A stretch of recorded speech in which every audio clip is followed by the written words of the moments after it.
Welcome into the Solo Shot Sports Podcast. I'm your host, Dom Manna. Happy Solo Shot Saturday, everybody. The Solo Shot swag tracker is up to $14.69. Nice. If you're interested in seeing the daily updates for the Solo Shot tracker, definitely check out my TikTok at Solo Shot Sports. Beautiful Saturday morning here. Baseball season is pushing the halfway point. And the Cincinnati Reds, a team that I highlighted a few weeks ago about Elly De La Cruz coming up and giving them a spark, they're in first place. And not only are they in first place, but their 11-game, now 12-game winning streak is their longest since 1957, back in the days of a young Frank Robinson. This Cincinnati Reds team is electric. They sold out the crowd in an 11-10 victory against the first place Atlanta Braves last night. Insane showing. But we talk about Elly De La Cruz, the young injection to this baseball team. But the old injection of Joey Votto, he still bangs. First game back, home run. And now against the Braves last night, a home run to tie the game and a home run to take the lead. Really awesome to see Cincinnati baseball.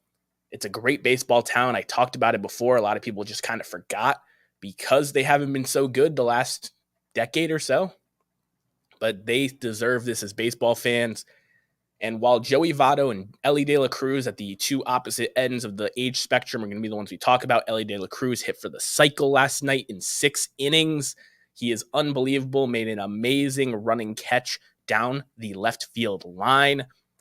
It is a really great time to be a Cincinnati Reds fan. And it's not just because of those two names that I keep going back to. Jonathan India, Jake Fraley, and Spencer Steer, they lead the way. They got double-digit power. 3 guys that have just been really quality for them. All of them have 7+ stolen bases as well. Just really good players there. And then you look at the pitching staff. You cannot forget the pitching staff with this Reds team. I know Nick Lodolo is on the IL, but him and Graham Ashcraft got off to really good starts. Hunter Green, the flame-throwing pitcher, is finally turning a corner for this Reds team and looking like he could be a top-of-the-line starter. And Alexis Diaz, 21 for 21 in save opportunities, including last night.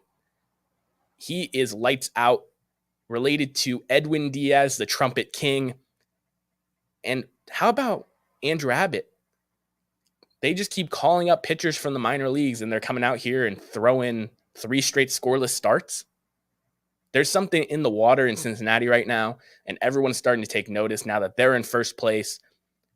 This is a division where no matter who wins it, whether it's a chalky team like Milwaukee or St. Louis that rebounds, or a surprise team like Pittsburgh or Cincinnati, this division, everyone is saying stinks. I think it is some of the most exciting baseball going on right now. We move over to second base, though. A team that has been successful all season long, the Tampa Bay Rays, man. They have just been fantastic.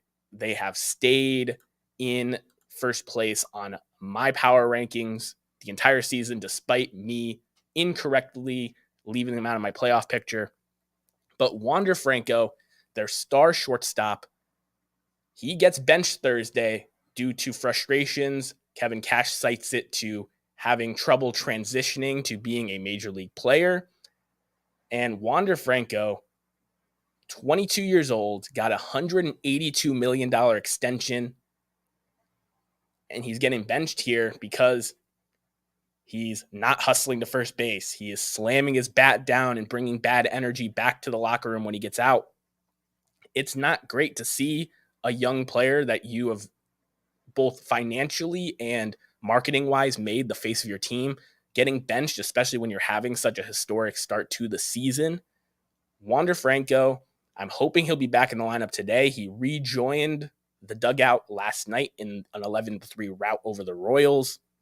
But Wander Franco, at the beginning of the season, he made arguably the defensive play of the year, running into foul territory in left field and making a over-the-shoulder catch.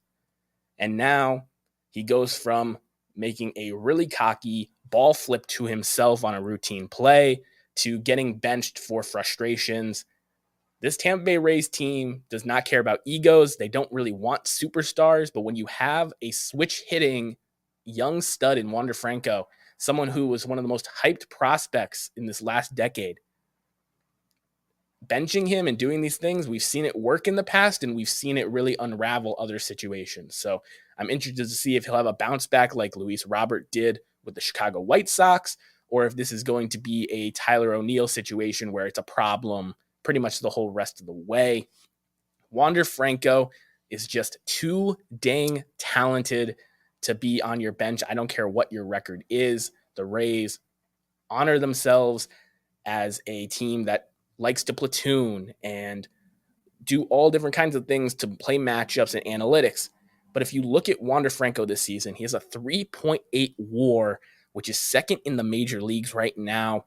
And his slash line is 287 batting average, 349 on base, and a 455 slug at the shortstop position. That's very good. 41 runs scored, 82 hits, 8 home runs, 34 RBIs, 24 stolen bases, and a 126 OPS plus. He's 26% better than the average shortstop.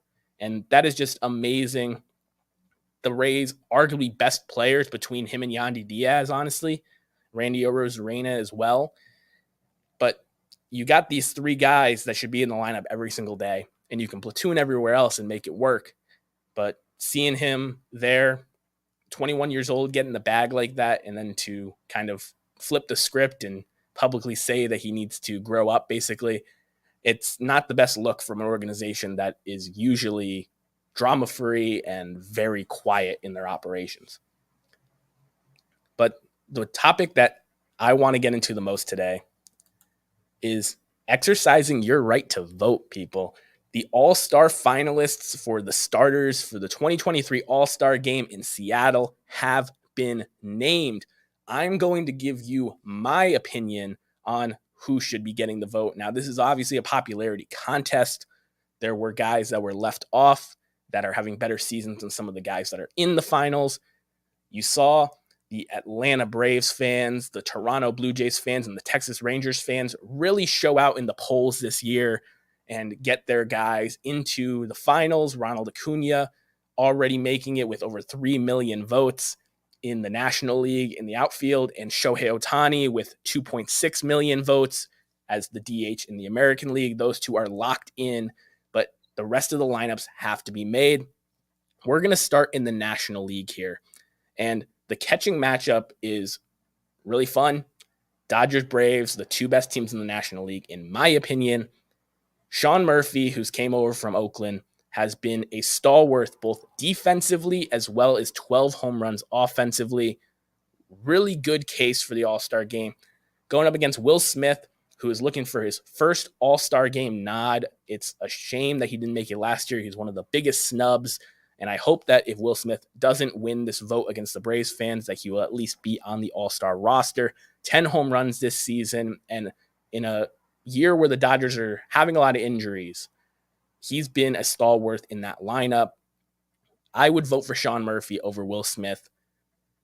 Then we go to another Dodgers-Braves matchup. It's power versus overall player, and that's Freddie Freeman versus Matt Olson, the swap that was made in Atlanta at first base. Freddie Freeman's batting .323, people. 14 bombs, leads the league in doubles, and is just a really consummate professional at the plate. Matt Olson, he's got 21 home runs, he's got 50-something RBIs, but he's having an Adam Dunn-like season, in terms of power. He's batting in the low 200s and is a guy that, even though he's younger and probably a slightly better defender than Freddie Freeman, I don't think that he should be starting the All-Star game over Freddie Freeman. So Freeman gets my vote there. This one for my buddy Jake out there, Luis Arraez versus Ozzy Albies. I did not know that Ozzy Albies actually currently leads the National League in RBIs at 53. That does make this decision a little tougher. But when you're batting over 400, you're in the national spotlight. How does Luis Arraez not start this year's All-Star game?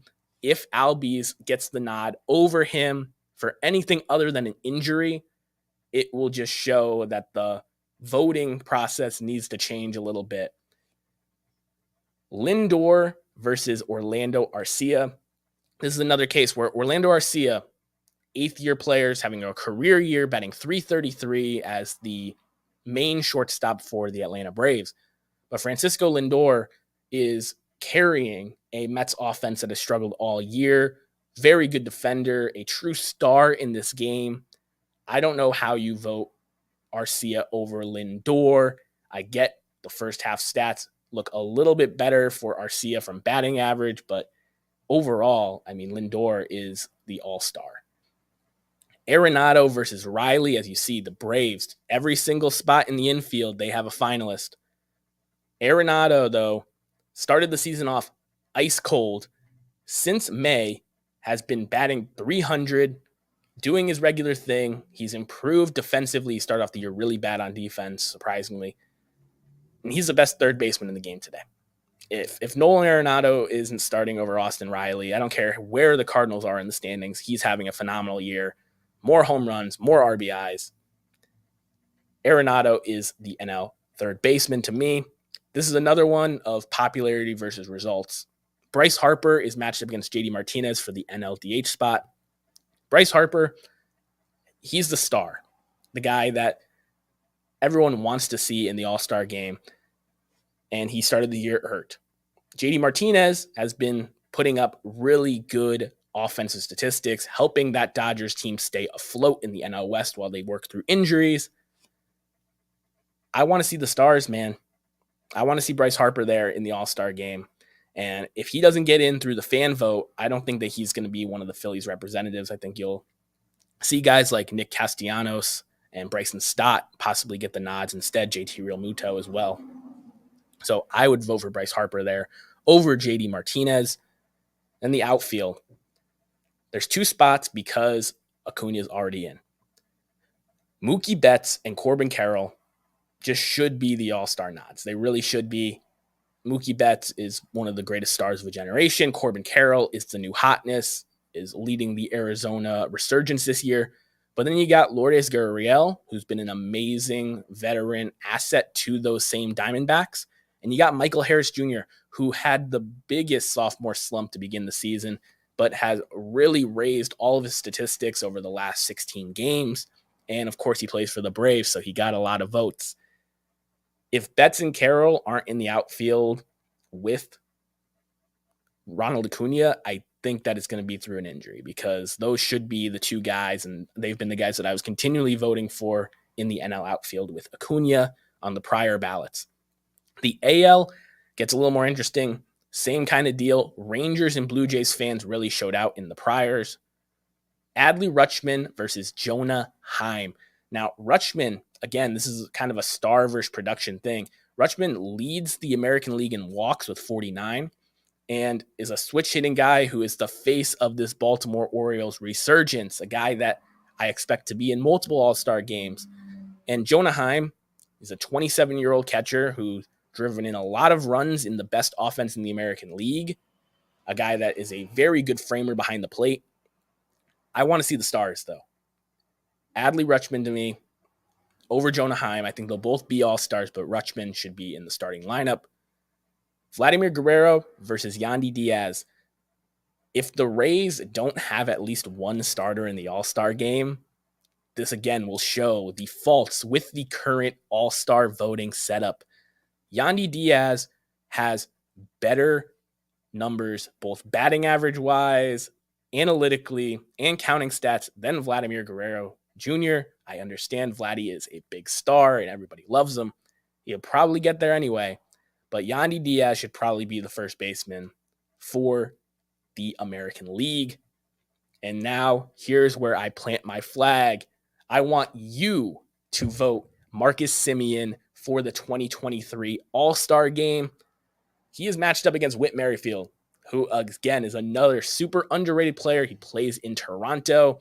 He's got double-digit stolen bases. He's batting near 300. He's a good player.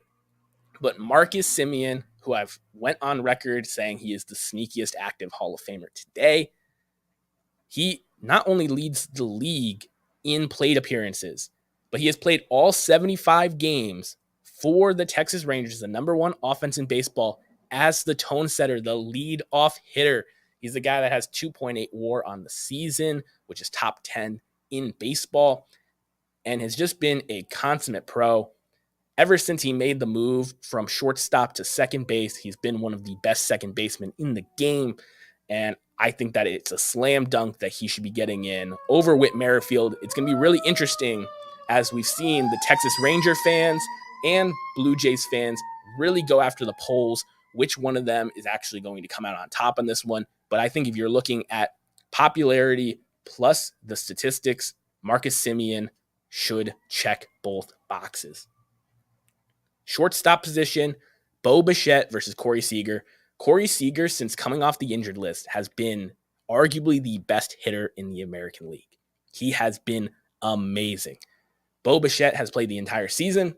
He leads the league in hits, and it's got amazing flow, man. I would vote for Bo Bichette. I think they're both going to be all-stars, and this is one where it's kind of a coin flip. That's one where I don't feel too specific either way, but I'll give it to the guy who's played the full season. Third base, again, another Texas Blue Jays matchup. You see these guys really came out in the polls. Matt Chapman having a career year against your American League Rookie of the Year, Josh Young. Man, I feel good about that one. Chapman is in a contract year. He's the better defender. He has a couple stats that he's behind Young in, but to me, Matt Chapman, between these two, should be there. It's a shame that these are the two finalists for the American League third base spot, because that makes it seem to me that a Rafael Devers or a Jose Ramirez could get snubbed from the All-Star game this year, which would be an absolute shame. That position is loaded, especially in the American League right now. But we will see what happens. The American League has 6 outfielder finalists because there's 3 spots open instead of 2 in the National League. Aaron Judge, Mike Trout, Randy Arozarena, Yordan Alvarez, and Adolis Garcia. You notice I named 5 because the Toronto fans really did it with this one. This is maybe the most ridiculous example of this voting format they're using. Kevin Kiermaier is a finalist in the American League. He's having a career year. Don't get me wrong. This is his best hitting season of his career. He's one of the best defensive outfielders in baseball. But to start the All-Star game, Judge, he's not going to be healthy for the game. To me, if you're going off production, it's a Arozarena, Garcia, and Alvarez. But likely because of injuries and popularity, it's going to be Trout, Arozarena, and Garcia. I'm happy with any combination of those 5 if Judge or Alvarez are healthy enough to start the All-Star game. I'd love to see them out there. They're 2 of the best hitters in the game. But I think Trout and Arozarena are locks. Garcia's that guy where if Alvarez isn't healthy, he'll likely get the nod in the starting outfield. He's been having a fantastic year, including a go-ahead home run last night against the Yanks. And as we round third base here on the Solo Shot Sports podcast, we throw it back to this day in baseball history and talk about the amazing events that have happened throughout the years. And there was a lot of good ones, but to me, it would be off-brand if for the Solo Shot Sports podcast, I didn't throw it back to June 24th, 2018, where this day in baseball history, the Los Angeles Dodgers broke the record for most solo home runs hit in a game in an 8-7 win over the New York Mets. 7 solo shots were hit by the Dodgers in this game. It is an amazing sign in time to the 3 true outcomes in baseball: the walk, the strikeout, and the home run. The fact that guys aren't getting on base because they're swinging for the fences and there's nobody on base in front of them, so there's solo home runs, which, as you see from my counter, that number has been rising over 100 every single week. It's been amazing. Just counting the solo home runs where nobody's on. And the Dodgers in that game, Kike Hernandez hit 2 of them. Justin Turner hit the last one to break the record at 7. It was previously 6. Solo home runs aren't getting the love that they deserve, but getting those runs on the board when you have all this offense, every run counts. Whether you have an ace on the mound that's going to win a game 1-0, or you have 2 really good offenses going at it like you had with the Reds in Atlanta the other day where it ends 11-10. Those solo shots end up mattering in the end. And I'm going to keep preaching and keeping the solo shots relevant. I'm going to add that swag to them. And I had to throw it back to that moment in history where the Mets lost a game by 1 run, giving up 7 solo shots. As we round out the show today, there was a mock trade for Shohei Ohtani that kind of went viral. And every time I look at it, I just get sick. This was from Bo Porter at MLB Network. And in this trade, the Mets receive Shohei Ohtani for 3 months before he's a free agent. The last 3 years, $120 million of Anthony Rendon's corpse. Hunter Renfroe, Mr. Always Gets Traded, and Chris Davinsky, a guy who's kind of in between the bullpen and rotation. The Angels receive top prospect who's been in the major leagues, Brett Beatty. Eduardo Escobar was in this trade, who actually got traded mid-inning last night to the Angels, surprisingly. So that part of the trade still stands. Starling Marte, another great player that's been traded a lot in his career. Tyler McGill, who is very similar to Davinsky. And then their number 1 prospect, Parada. Their number 4 prospect, Mauricio. Their number 5 prospect, Tidwell. And their number 6 prospect, Dominic Hamill. I understand the Mets do not care about the luxury tax. They have spent $343 million on this current roster. But to be honest, it is amazing to see how many people have just assumed that a team like the Mets that has the money to sign Ohtani would give up 4 of their top 5 or 6 prospects and also take on top of the 500 to 600 million you're having to pay Ohtani, 3 years, 120 million of Anthony Rendon's below average play.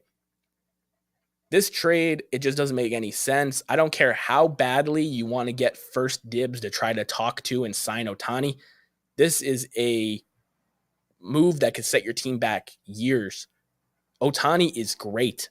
Objectively, he hit his major league leading 25th home run last night, which was also a solo shot.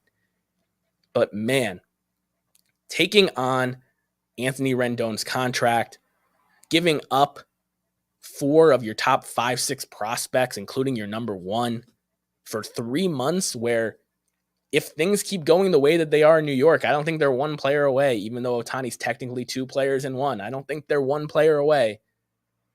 You get him for 3 months, you push towards the playoffs, maybe you make the wild card, you don't win the World Series, and then he walks, and you have to sit on 3 more years of Anthony Rendon, as well as try to refurbish your farm system that is now depleted.